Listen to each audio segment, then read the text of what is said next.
spiral, I love this term, communitarian. Communitarian. So a humanitarian that also sees that it's about community. It's about the fact that we are all part of this, and this worldview gives us all of our civil rights and women's rights and pride and ADA and all the ways in which we recognize that we are actually all in this together. And then it goes on up into a systemic point of view that recognizes it really isn't just the individuals that are running amok. It is actually the systems that are in place that are challenging. And ultimately, this holistic point of view where we recognize that all of this is going on and we have to navigate it. Now, what you'll notice is that on this slide, there's a me and a we. And the spiral is essentially an evolution between me and we. And when the me side gets overly, well, basically toxic and out of control, what happens is that births the next worldview, which is inevitably a we worldview. And when that we worldview goes too far and becomes too oppressive, to groupthink, to you must follow the rules or you're sinful and evil and wrong, right? The next corrective comes to the forefront to say, wait, no, I count too as an individual. And you can watch in cultures and nations, in societies, you can watch this evolution. And you can also see where places and people get stuck in a particular worldview. We are, particularly in this country, we are stuck between the authoritarian, achievist, and communitarian worldviews. I don't know if stuck is the right word. It's really not the right word. What's happening is that these correctives are trying to move the worldview forward. And some of us don't like to move forward. We don't like change. What we'd rather do is go backwards to what we know. And so part of what's going on today is this clash of worldviews. You'll hear it called a culture clash. Ultimately, it's a clash of values and a worldview of what is motivating people, what is making the world a safe place, or what is giving language to the purpose of human life. And it's a constant swing from me to we. Me, the shooter, we, the kids in school. Me, the person who's going to go greedy, get as much $1 billion as I possibly can, and we, the people who are reorganizing labor unions. Me, the person who is afraid of people that are different than how I look or think or act, to the we that says, wait, we're all in this together. We're all a part of this. In The Science of Mind, Ernest Holmes says there's no such thing as private good. There's no such thing as private good. Private good always has to come within the good for all. I can't want anything for myself that I don't want for everyone. And you see, that is seeking to bridge that gap of me and we. And it's a huge paradox. And that kind of thinking is, you can see further up the evolutionary scale. That kind of thinking is systemic thinking and holistic thinking. And it's hard work, not only to think that way, but to walk in the world that way, to act that way, and to help people see that there might be another way. The biggest challenge with the spiral dynamics, the biggest challenge that it reminds us of, is that developmental stages can't be skipped. A child does not become an adult. A child becomes a teen, then a young adult, then a full-fledged adult. There's a developmental project, and we can in fact get stuck. How many 40-year-old teenagers do you know? Right? How many of us are sometimes teenagers too? We can get stuck and they can linger. So when we can see some of this that is going on, when we can see a systemic reality that is going on, do you see we can stop making people wrong?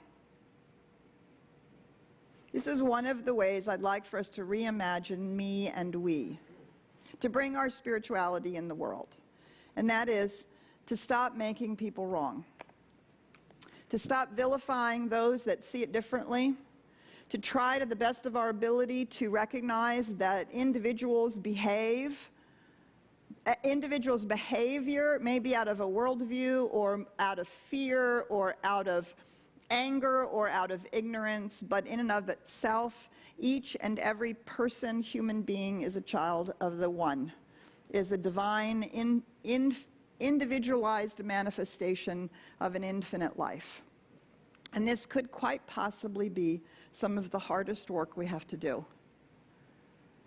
Can we separate those two things and give ourselves permission to say that behavior, no, that behavior is unacceptable. No, that's not allowed. If we're going to be one human family sharing this globe, you cannot do that. And I know that you too are a place of love and light, seeking to express itself. Can we separate out those two things, not from arrogance because we're so spiritual that we can see it, right? But from the deep humility that says, I know what it looks like and feels like to behave poorly, to be angry, to be afraid. Thank God I've never picked up a gun, but if all the people that I wished dead throughout my entire life were dead, there would be less people walking around on the planet. Is that not true? And I'm thinking I'm not alone in that, right?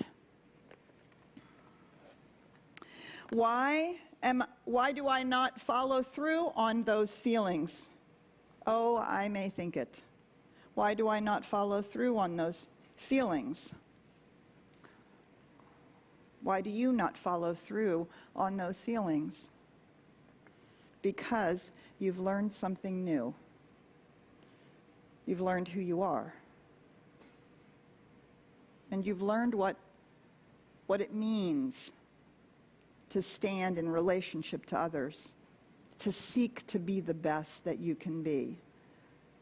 You've healed from all those things that caused you or me to want that. The most important aspect of social change is not problem analysis, power building, narrative change, or coalition building. It's healing. The regularity of mass shootings, innocent citizens gunned down by police, urban youth violence, rural opioid use among youth, and we could say the epidemic of suicides among our young people and our veterans, all have one thing in common. They are symptoms of a society that is broken. Americans are more depressed, commit suicide more frequently, and have little hope in the future, and our leaders have no idea what to do about it. America's capitalistic culture based on individualism, fear, and scarcity is toxic and has taken a toll on how we work, live, and relate to one another. We can feel it when we go to work, we can see it when we turn on the television, and we can hear it when we listen to the news.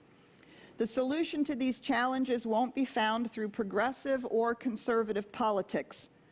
A deeper shift is needed in our values and our ability to heal from the wounds of racism, sexism, and poverty. It is the healing. It's the healing of consciousness. It's the healing of our hearts. It's the healing of our sense of separation. It's the healing of our fear. It's a willingness to seek peace and harmony in the paradox of me and we.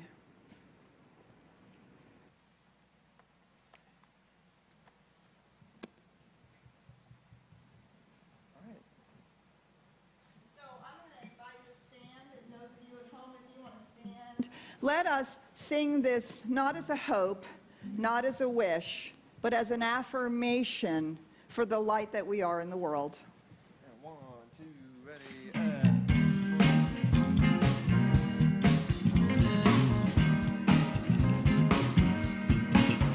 I got peace and harmony. I got joy inside of me. I got love in all that I do, and the wisdom to know the truth. I got peace and harmony. I got joy inside of me. I got love in all that I do, and the wisdom to know the truth. Peace, love, and joy and harmony. Peace, love, and joy and harmony. Peace, love, and joy and harmony. Peace, love, and joy and harmony. I got peace and harmony. I got joy inside of me. I got love in all that I do, and the wisdom to know the truth. Got peace and harmony. I got joy inside of me. I got love in all that I do, and the wisdom to know the truth. Peace, love, and joy and harmony. Peace, love, and joy and harmony. Peace, love, and joy and harmony. Peace, love, and joy and harmony. Peace and harmony.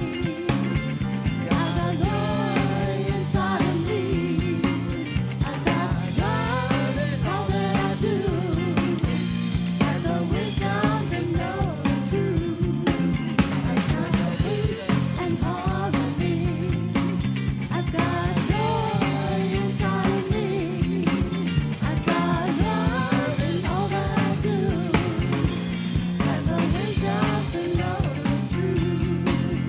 And the wisdom to know the truth. And the wisdom to know the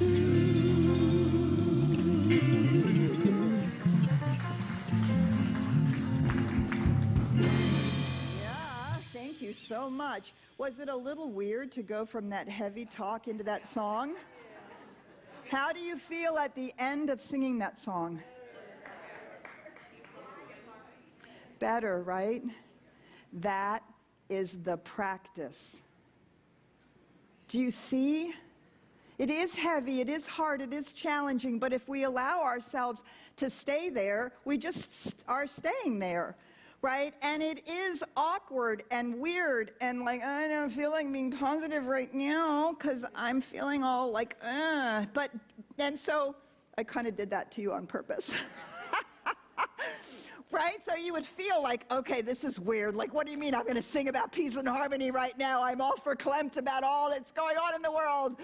But that's exactly the point, right? That is exactly the point. That is what we need to do as spiritual beings, is to do that. Not, again, not because we're pretending that stuff doesn't exist, but because we're affirming who we are and how we are going to be in the world, where we're going to stand, the light that we're going to bring. And yes, sometimes that's work, and it feels weird.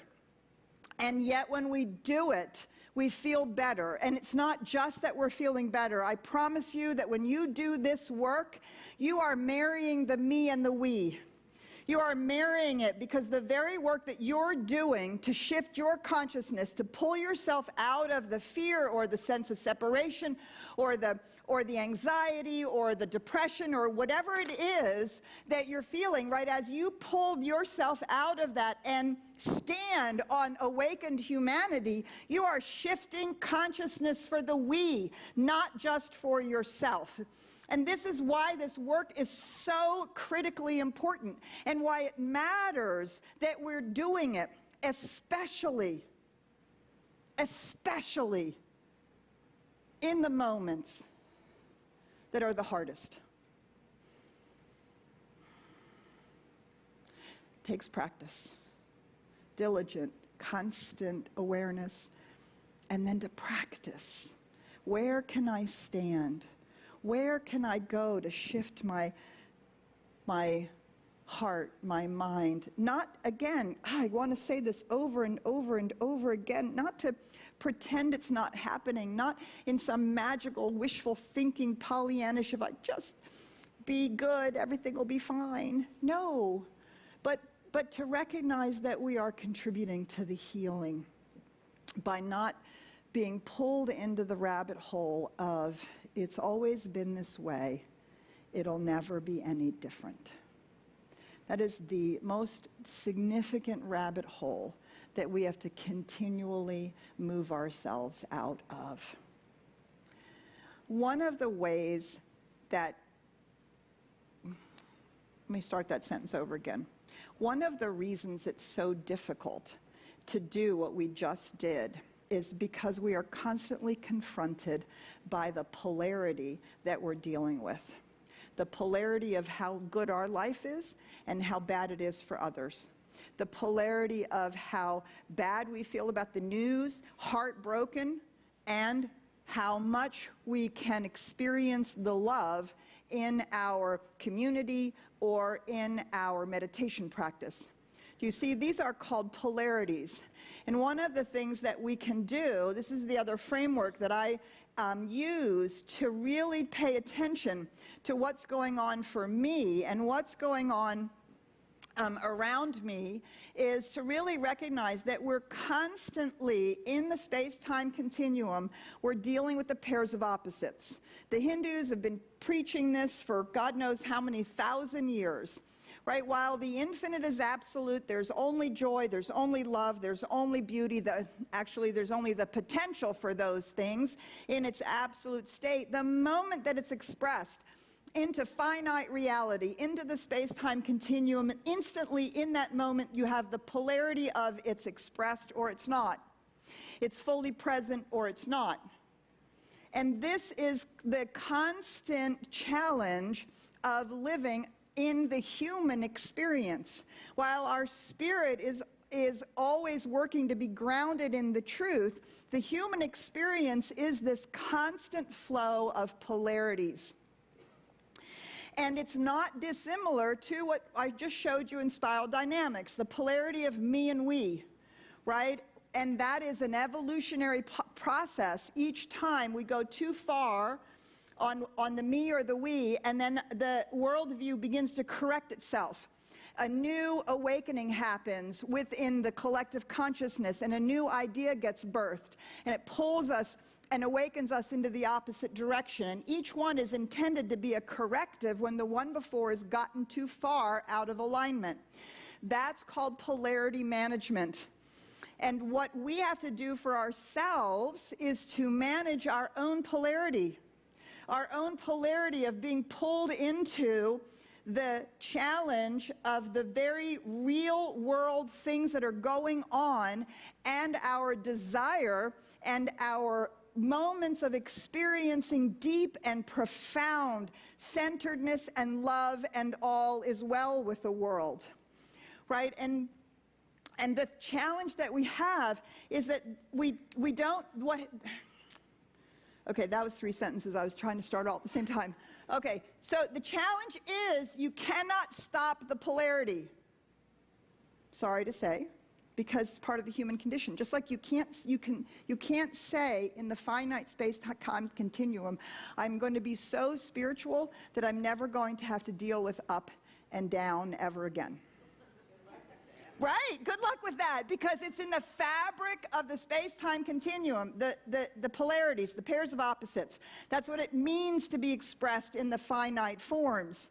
So it's not that polarities are going away, it's that we can begin to pay attention and watch in our own lives when we're being pulled, and when we get into that polarity and it becomes negative. You'll notice that when it becomes negative, the way to not get stuck there is to pull ourselves up to the other side, what's needed.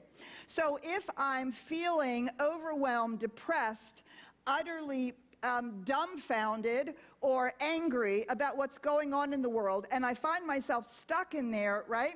So we have to force ourselves to sing some kind of, spiritual song. They were like, okay, I'm gonna, whatever, right? I'm gonna do my treatment, talk to a practitioner, do whatever. We're gonna pull ourselves back up.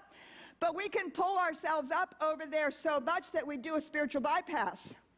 And then we're in the negative because we're pretending that there's nothing wrong and everything's fine and it's all gonna be okay when it's actually isn't quite yet there, right? And so now we're in the negative side of that spirituality, and we have to pull ourselves back out and say, no, we do actually have to look at the human condition and bring that light into the human condition. Do you see? This is the polarity, and we're dealing with it every single day, every time we look at the news, every time we do our spiritual mind treatment, every time we find ourselves wondering, how are we going to manage it?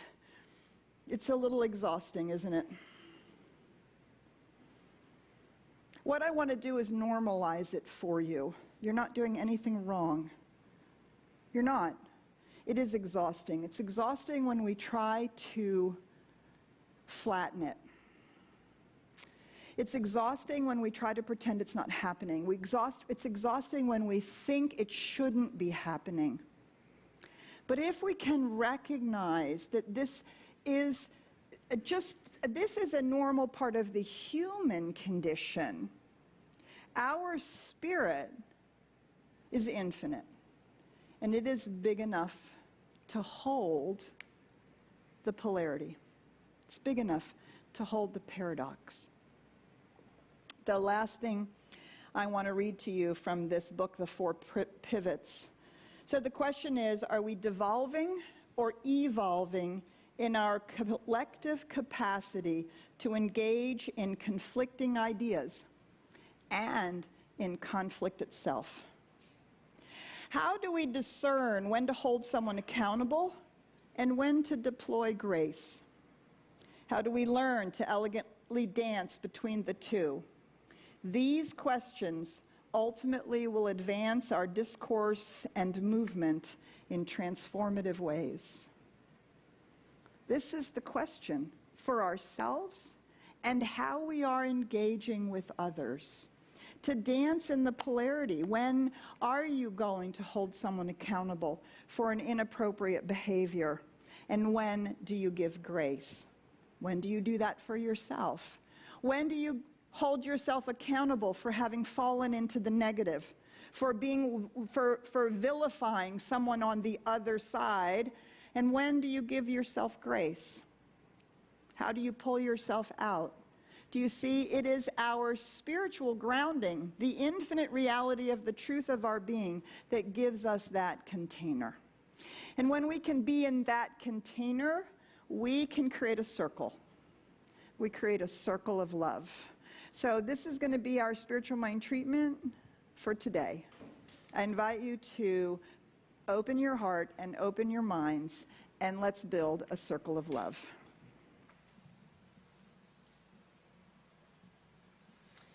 And 1, 2, 3, 1, ready.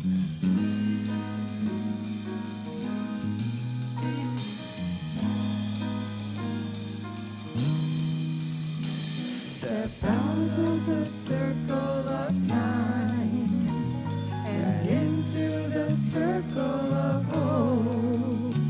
Step out of the circle of time and into the circle of hope. We have joy, we have friends,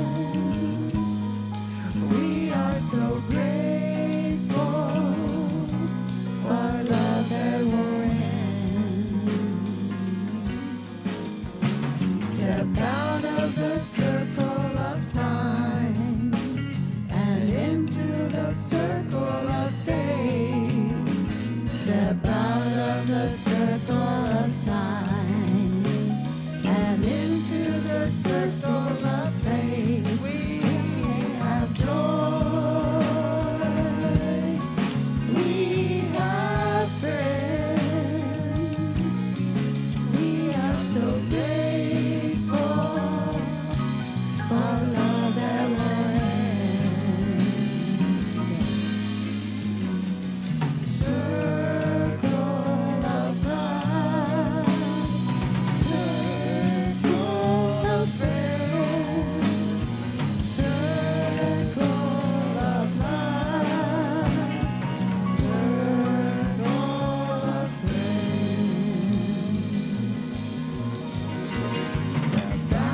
of the circle of time and into the circle of love. Step out of the circle of time and into the circle of love. We have joy.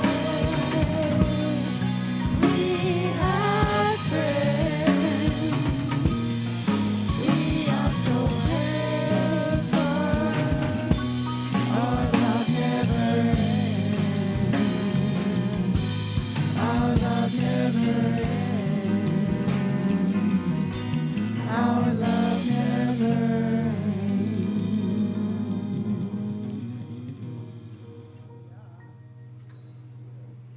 So beautiful. If we could, let's please ask our greeters to come forward with our prosperity baskets. This is the time of the service where we get to financially support the good word, the good acts, and all that we see for the future at CSL Dallas.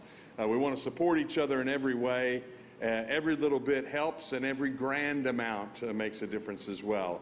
Let's say our abundance affirmation as we prepare to make our gifts. Let's say this together. Today, I celebrate the abundance in all things. I expect more good and experience even more good. I give thanks that this good is flowing into my experience in an ever-increasing volume. And so it is. Thank you in advance for your generous contributions. Those of you at home, or if you're using your device here, there are certainly other ways to give. You can text the word GIVE to 972-954-4404. Visit our website. There are also giving opportunities on the website as well. I have a couple of other announcements. We have the Vision Board Circle. Now, this happens on Saturday afternoons, the Vision Board Circle. It's from 3 o'clock to 5 o'clock. You can set aside some time to create, confirm, and connect with Science of Mind grounding. Participants are invited to join for any part of the session or its entirety, so please feel free to pop in. Vision Board Circle meetings all take place on Zoom, and you can sign up at cslDallas.org/groups. We also have a new Artist of the Month reception today in Pankey Hall. So after the celebration, head over to Pankey Hall and view Valerie Guignon's beautiful artwork. Valerie's here today too, so you'll be able to visit with the artist, learn about her creative process, and see some of the beautiful work that she's brought here today. She can answer any questions you may have at that time. And as always, if you'd like to visit with a practitioner today, you can go across the breezeway into the Peace Room and visit with someone here on campus. They'll be happy to meet with you. And if you are online, then in the chat box, you should see an opportunity to get a private Zoom room to hook up with one of our practitioners. And that is today's beautiful celebration. Let's all sing out the celebration together with a great song that's not on the list here, so surprise us.